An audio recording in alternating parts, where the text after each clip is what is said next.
Assalamualaikum warahmatullahi wabarakatuh. Saya Nadia Tunima dengan NIM 2011050101019 akan menanggapi tugas video dari Bapak Abdul Wahid Nafis mengenai Otoritas Jasa Keuangan. Pengertian Otoritas Jasa Keuangan. Otoritas Jasa Keuangan adalah sebuah lembaga negara yang memiliki fungsi dan tugas dalam penyelenggaraan sistem pengaturan dan pengawasan terhadap industri jasa keuangan secara terintegrasi. Dalam pengawasan otoritas jasa keuangan diantaranya adalah meliputi perbankan, pasar modal, asuransi, dana pensiun, lembaga pembiayaan, dan beberapa lembaga jasa keuangan lainnya. Asas otoritas jasa keuangan. Yang pertama, asas independensi, yakni melaksanakan tugasnya sesuai peraturan perundangan yang ada dan bekerja sama secara profesional tanpa dipengaruhi pihak lain. Yang kedua, asas kepastian hukum, yakni bekerja sesuai peraturan yang ditetapkan pemerintah dan memberikan jaminan pada konsumen.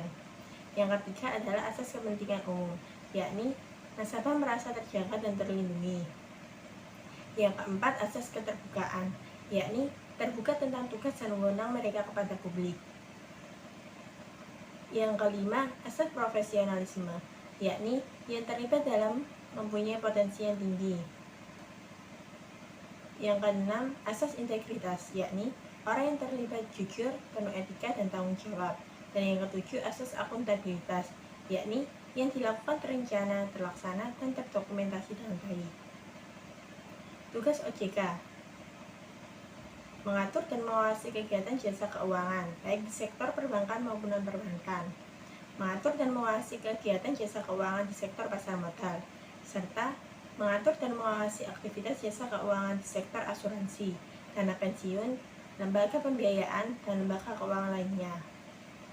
Wewenang OJK: menetapkan peraturan perundang-undangan di industri jasa keuangan, membuat dan menetapkan peraturan tentang pengawasan di industri jasa keuangan, membuat dan menetapkan kebijakan tentang pelaksanaan tugas OJK, mengatur tentang tata cara penetapan pengelolaan statuter di lembaga jasa keuangan, mengatur tentang struktur organisasi dan infrastruktur serta pengelolaan kekayaan dan kewajiban,